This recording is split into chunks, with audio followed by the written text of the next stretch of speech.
Star प्रवाहावरील वचन दिले तू मला ही मालिका आता अतिशय थरारक वळणावरती येऊन पोहोचली आहे। प्रत्येक भागासोबत कथानक अधिकच रंजक होत असून आता प्रेक्षकांच्या मनात फक्त एकच प्रश्न आहे, ऊर्जा वेळेत पोहोचून पद्माचं जबरदस्तीने होणारं लग्न थांबू शकेल का? ऊर्जाला अखेर समजते की हर्षवर्धन बाबांनी एक मोठा आणि धक्कादायक कट रचला आहे।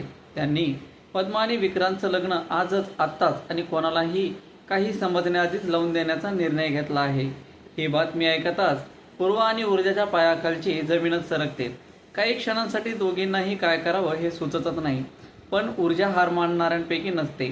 आपल्या बहिणीला वाचवण्यासाठी ती क्षणाचाही विलंब न करता पूर्वासोबत गाडीत बसते आणि पारिजात बंगल्याकडे वेगाने निघते। गाडीतून जात असताना ऊर्जाच्या चेहऱ्यावर दिसणारी अस्वस्थता, डोळ्यांमधली अश्रू आणि मनातील भीती आणि बहिणीबद्दलची काळजी प्रत्येक प्रेक्षकाच्या मनाला स्पर्श करते। एका बहिणीला जेव्हा कळतं की तिच्या लाडक्या बहिणीचं आयुष्य उद्ध्वस्त होण्याच्या मार्गावरती आहे, तेव्हा तिची जी घालमेल होते ती ऊर्जाच्या प्रत्येक हावभावातून स्पष्ट जाणवते।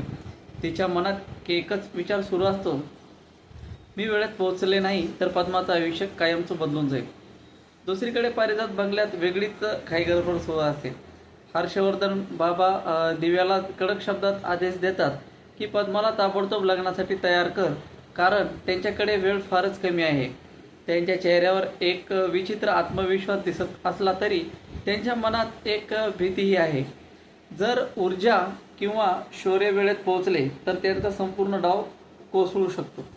पद्माची अवस्था मात्र अत्यंत दयनीय झाली आहे। ती पूर्णपणे घाबरलेली आहे।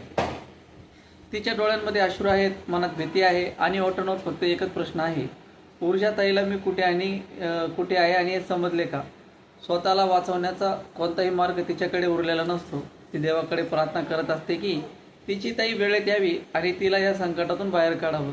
पद्माची असह्यता आणि तिची मानसिक अस्वस्थता पाहून प्रेक्षकांच्याही डोळ्यात पाणी येईल। हर्षवर्धन बाबांचं हे वर्तन अनेक प्रश्न निर्माण करतं। स्वतःच्या स्वार्थासाठी, स्वतःचा हेतू साध्य करण्यासाठी एका मुलीच्या इच्छेविरुद्ध तिचं लग्न लावून देणं कितपत योग्य आहे? कोणत्याही मुलीला तिच्या संमतीशिवाय आयुष्याचा इतका मोठा निर्णय स्वीकारायला भाग पाडणं चुकीचं नाही का? नात्यांपेक्षा स्वार्थ मोठा मानणाऱ्या हर्षवर्धन यांच्या निर्णयामुळे त्यांच्याविषयी प्रेक्षकांच्या मनामध्ये खूप संताप निर्माण झाला आहे।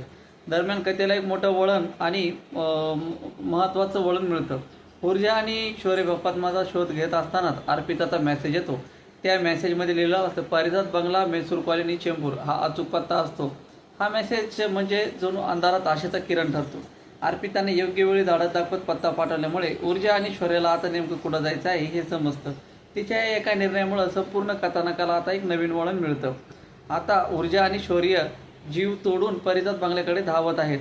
प्रत्येक सेकंद महत्त्वाचा आहे, कारण लग्नाची तयारी अंतिम टप्प्यात पोहोचली आहे। जर त्यांनी काही मिनिटांचा जरी उशीर केला तर पद्माच्या आयुष्याचा निर्णय कायमचा बदलू शकतो। आता प्रेक्षकांच्या मनात अनेक प्रश्न निर्माण झाले आहेत। ऊर्जा वेळेत पोहोचले का? शौर्य हर्षवर्धन बाबांचा डाव उधळून लावेल का?